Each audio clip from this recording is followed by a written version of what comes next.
একটা structure 450 foot উঁচু, 6 মিলিয়নের বেশি ব্লক সংখ্যা, প্রতিটা ব্লকের ওজন 2 থেকে 50 টন পর্যন্ত, আর বানানো হয়েছিল 4500 বছর আগে। আজও যার ভিতরে লুকিয়ে আছে এমন কিছু গোপন রহস্য যেটা নাসা থেকে শুরু করে আধুনিক ইঞ্জিনিয়াররা পর্যন্ত সম্পূর্ণভাবে ব্যাখ্যা করতে পারে না। কিন্তু সবথেকে বড় প্রশ্ন হলো, এই অসম্ভব জিনিসটা আসলে বানালো কারা? দাসেরা, নাকি উন্নত হারানো কোনো সভ্যতা, নাকি আমাদের জানা ইতিহাসের মধ্যে লুকিয়ে থাকা কোনো সত্য? মিশরের পিরামিড শুধু একটা পুরনো স্থাপনা না, এটা মানুষের নির্মাণ ক্ষমতার সীমা কোথায় পর্যন্ত যেতে পারে তার জীবন্ত একটা প্রমাণ। তুমি আজ যেটাকে পুরনো পাথরের ত্রিভুজ বলে দেখো, প্রাচীন মিশরীয়রা সেটা বানিয়েছিল যেন যেটা আকাশ আর পৃথিবীর মাঝে একটা দরজা। কিন্তু সমস্যা হলো, ইতিহাসের বই যে গল্প বলে আর পিরামিডের ভিতরে যে প্রমাণ মেলে, দুটোই কখনো সেম কথা বলে না।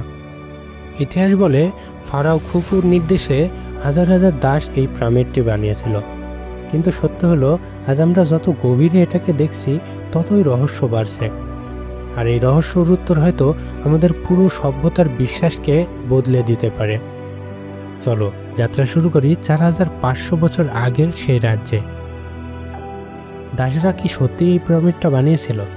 বহু বছর ধরে ইতিহাসের বই আমাদের বলছে দাসেরা মারামারি করে এই পিরামিডটি তৈরি করেছিল, কিন্তু 1990 সালে খুফুর পিরামিডের পাশে পাওয়া গেল কিছু সমাধি। এগুলো কাদের? দাসেদের না, এগুলো ছিল রাজকীয় শ্রমিকের সমাধি, যাদের অত্যন্ত যত্ন করে দাফন করা হয়েছিল, খাদ্য উপহার দেওয়া হয়েছিল, যাদের হাড়ের গঠন ছিল ভিন্ন। ওরা নিয়মিত ভালো খাবার পেত, প্রোটিন পেত এবং ওষুধ পেত। দাসেরা কি কখনো এমন সম্মান পায়? না। তাহলে মানে হচ্ছে পিরামিডটি বানিয়েছিল হাই ট্রেন, ভালোভাবে খাওয়ানো একটা বিশেষ টিম, যারা ছিল ফারাওয়ের এলিট ওয়ার্কার টিম, মানে আজকের ইঞ্জিনিয়ার প্লাস কনস্ট্রাকশন স্পেশালিস্টদের মতো কিছু লোক। কিন্তু এত বড় বড় স্টোন ব্লক তারা তুললো কিভাবে? এটাই সবথেকে বড় রহস্য। পিরামিডের ব্লকগুলো কিছু 50 টন ওজনের ছিল। মানুষ দিয়ে টানা অসম্ভব নাই, কিন্তু সেই সময় যখন কোনো লোহার মেশিন ছিল না, ক্রেন ছিল না, কোনো চাকা ছিল না, তাহলে তারা কিভাবে এটি তুলল? ইতিহাসবিদদের মধ্যে একটা থিওরি আছে, তারা ভেজা বালুর উপরে স্লেজ ট্রেনে ব্লক সরাতো। কথাটা শুনতে ঠিক আছে, কিন্তু হিসাব বলছে 50 টনের ব্লক সরাতে 1500 জন মানুষের প্রয়োজন। একটা ব্লক মাত্র একটা মানুষ, কিভাবে সম্ভব? আর খুফুর পিরামিডের ব্লক সংখ্যা প্রায় 23 লক্ষ, যেটা হিসাব করতে হলেও আটকে যায়। পাথরের নিখুঁত কাটিং, মসৃণ জোড়া, সব থেকে মনে হয় রোবোটিক প্রেসক্রিপশন। যে ব্লকগুলো ব্যবহার করা হয়েছিল সেগুলো কি আদেও ব্লক ছিল নাকি লিকুইড স্টোন ছিল? অনেক গবেষক বলেন পিরামিডের স্টোনগুলো কাটার না, বরং ঢালাই করে বানানো। হ্যাঁ, এ ধরনের প্রাচীন জিওপলিমার কংক্রিট হয়তোবা শুনতে পাগলাটে দেখায়, কিন্তু অনেক সায়েন্টিস্ট মাইক্রোস্কোপিক টেস্ট করে দেখেছেন পিরামিডের কিছু ব্লকে এমন রাসায়নিক গঠন আছে যেটা প্রাকৃতিক পাথর থাকে না, অর্থাৎ ব্লকগুলো বানানো হয়েছে, পাহাড় থেকে আনা হয়নি। আর যদি এটা সত্য হয় তাহলে আমরা সম্পূর্ণ ভুল ইতিহাস শিখে এসেছি। পিরামিডের নিখুঁত জ্যামিতি। গ্রেট পিরামিডের চারদিক কম্পাসের চারদিকে এমনভাবে অ্যালাইন করা যা আজকের জিপিএস ছাড়া 1 ডিগ্রিও মেসলিন করা মুশকিল। আরও অবাক করার ব্যাপার হলো পিরামিডের ভিতরে মাত্র কয়েক মিলিমিটার সমতল, যেন লেজার দিয়ে পরিমাপ করা হয়েছে 4500 বছর আগে। Laser precision. তাহলে কারা বানিয়েছিল এটা? এই পিরামিডকে আসলে আরও পুরনো? অনেক গবেষক বলেন খুফু পিরামিড বানায়নি, বরং রিনোভেশন করেছে, কারণ পিরামিডে জলক্ষয়ের চিহ্ন ছিল যা 10,000 বছরের আগের বন্যার সাথে মিলে যায়।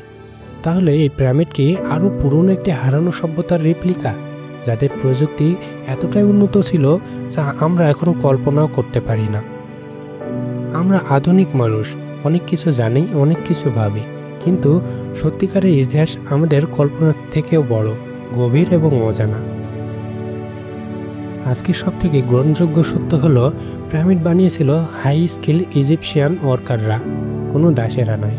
তারা ছিল স্থপতি, ইঞ্জিনিয়ার, কৌশলী, শ্রমিক এবং শিল্পী। এটা মানুষের হাতেই তৈরি, কিন্তু এমন মানুষের যাদের দক্ষতা হয়তো আমাদের কল্পনার থেকে বেশি, এবং এটাকে আমরা যত এক্সক্যাভেশন করছি ততই নতুন নতুন রহস্য উন্মোচন হচ্ছে। কিছু ব্লক ঢালাই দিয়ে তৈরি করা হয়েছে, কিছু ব্লক পাহাড় থেকে আনা হয়েছে।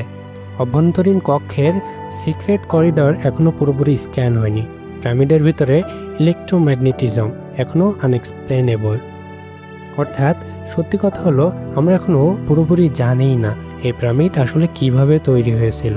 কিন্তু একটা জিনিস নিশ্চিত, এটা কোনো একদিনের কাজ না, কোনো দাসের চাবুকের নিচে বানানো না, বরং মানুষের কল্পনা, বিজ্ঞান, গণিত আর শ্রমের এক মিলিত বিস্ময়। এখন প্রশ্ন হচ্ছে, তোমার মতে পিরামিডটা আসলে কারা বানিয়েছিল? মিশরীয়রা নিজেরাই, নাকি হারানো পুরনো কোনো সভ্যতা? কমেন্টে তোমার তত্ত্ব লিখতে ভুলবে না, আমি সবাইকে রিপ্লাই দিব। আর যদি তুমি মনে করো আমাদের ইতিহাসের বই শুধু অর্ধেক সত্য বলে, তাহলে এই ভিডিওটা সবার মাঝে ছড়িয়ে দিন, কারণ সত্যিকারের ইতিহাস এখনও লেখা বাকি।